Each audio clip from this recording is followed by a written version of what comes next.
Hello बच्चों, चलिए इस प्रश्न को समझते हैं। तो प्रश्न दिया हुआ है कि प्रकाश के व्यतिकरण के लिए कोई 4 आवश्यक प्रतिबंध लिखिए। तो सबसे पहले तो हम इस प्रश्न की मुख्य अवधारणा को समझेंगे।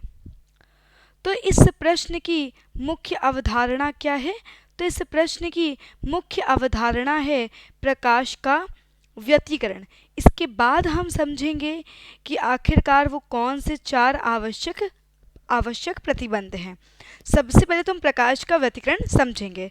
तो देखिए, जैसा कि हमें पता है कि व्यतिकरण तरंगों का अभिलाक्षणिक गुण होता है। व्यतिकरण तरंगों का अभिलाक्षणिक गुण होता है। यानी कि अगर कोई भी तरंग है तो वह व्यतिकरण की घटना को अवश्य ही प्रदर्शित करेगी।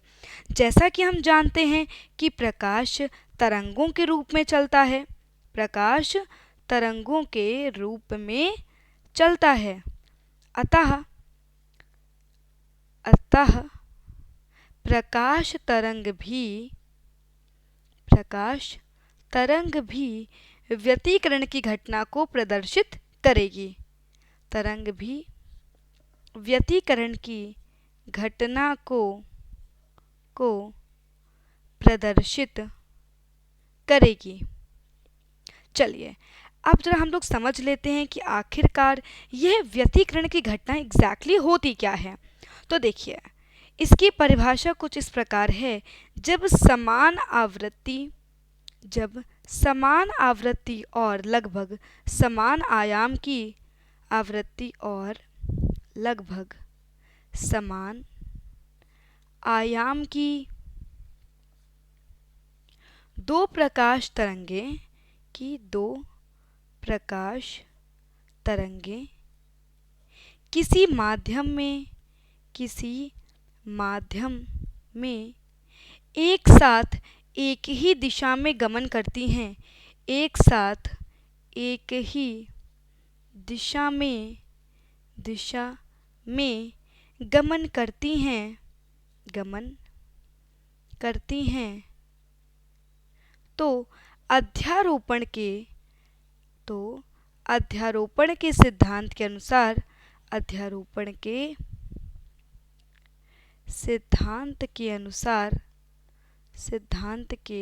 अनुसार एक परिणामी तरंग का निर्माण करती हैं। एक परिणामी तरंग का निर्माण करती हैं। अब जरा इस परिणामी तरंग के बारे में बात कर लेते हैं। तो जो हमें परिणामी तरंग प्राप्त होती है, इस परिणामी तरंग का आयाम मूल तरंगों के आयाम से भिन्न होता है। मूल तरंगों के आयाम से भिन्न होता है। और हम यह भी कह सकते हैं कि जो हमें परिणामी तरंग प्राप्त होती है, उसका आयाम मूल तरंगों के आयाम से सदैव ही अधिक होता है। सपोज करिए कि हमारे पास ये पहली तरंग है, ये पहली मूल तरंग है।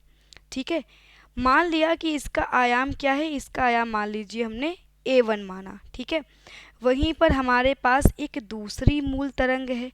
ठीक है, ये दोनों जो तरंगें होंगी, इनका जो आयाम होगा वो क्या होगा, इनका आयाम जो है एक समान होगा और आवृत्ति भी लगभग एक समान होगी। तो मान लेते हैं कि जो हमारी दूसरी मूल तरंग है उसका आयाम है A2। अब इन दोनों के अध्यारोपण के फलस्वरूप हमें क्या प्राप्त होगी, हमें एक परिणामी तरंग प्राप्त होगी। क्या प्राप्त होगी, हमें एक परिणामी तरंग प्राप्त होगी। ठीक है, हमें एक परिणामी तरंग प्राप्त होगी।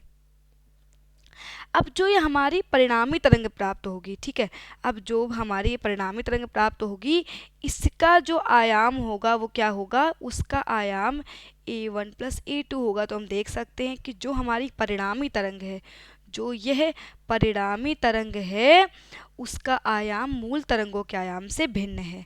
ठीक है।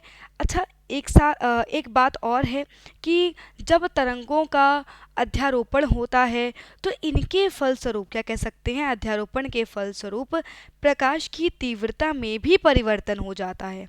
प्रकाश की तीव्रता में परिवर्तन हो जाता है, परिवर्तन हो जाता है, हो जाता है। कुछ स्थानों पर प्रकाश की तीव्रता अधिकतम होती है, अधिकतम होती है, तो वहीं पर कुछ स्थानों पर न्यूनतम होती है। कुछ स्थानों पर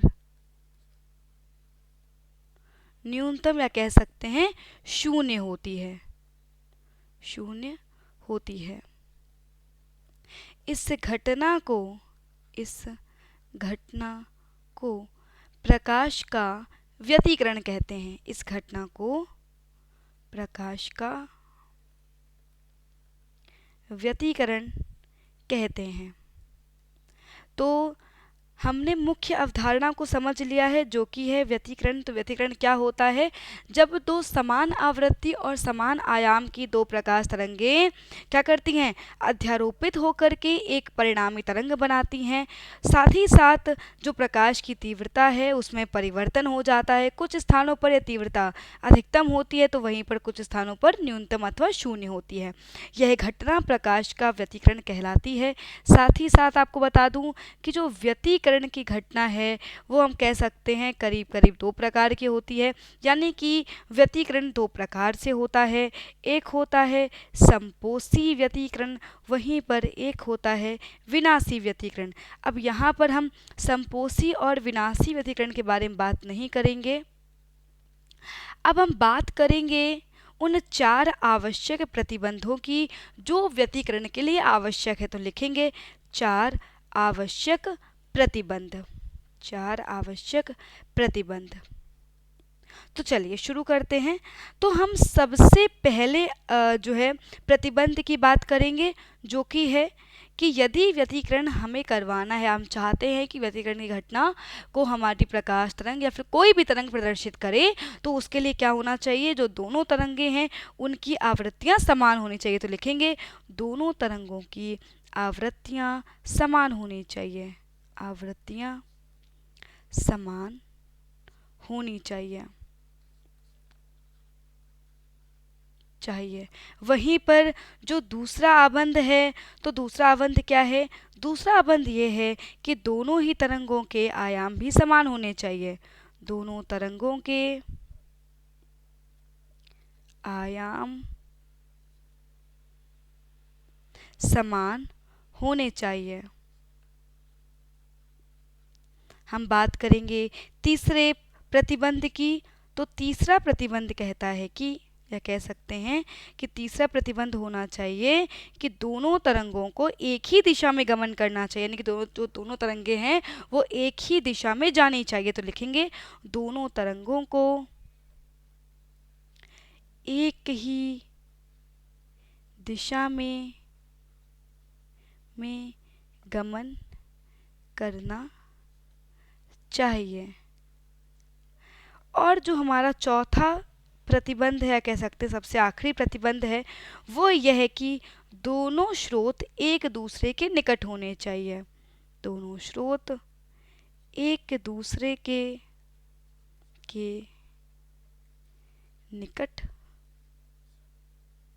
होने चाहिए। तो इस प्रकार हमने जो इस प्रश्न का जो मुख्य अवधारणा थी प्रकाश का व्यतिकरण तथा उसके साथ ही साथ उसके 4 आवश्यक प्रतिबंध, उनके बारे में आराम से समझ लिया है और हमने आवश्यक प्रतिबंधों को भी देख लिया है।